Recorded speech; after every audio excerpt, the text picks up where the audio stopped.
আসসালামু আলাইকুম রহমতুল্লাহ। তো গাইজ দেখতে পাচ্ছেন সিরাজগঞ্জ হোটেলের মধ্যে। তো এখানে একটা হোটেলে আছি আমরা, এই যে হানিফ বাসে আসছি আমরা।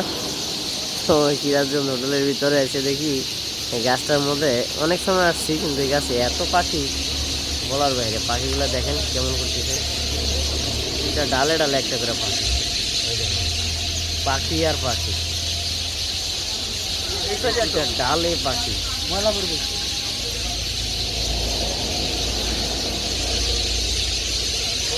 ডালের ভিতরে থেকে 10টা-12টা করে পাখি, এটা ডালে এত সুন্দর পাখিগুলো, ছোট্ট ছোট্ট পাখি দেখেন, সবগুলো চড়ুই পাখি, সবগুলো চড়ুই পাখি দেখেন, চড়ুই পাখিগুলো দেখেন, সবগুলো চড়ুই পাখি।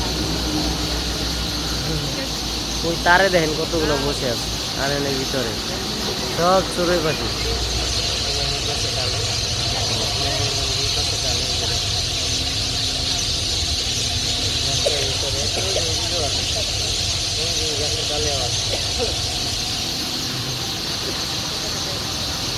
সেই সুন্দর লাগতেছে, ওরা কিলবিল কিলবিল করতেছে, সেই লাগতেছে দেখতে।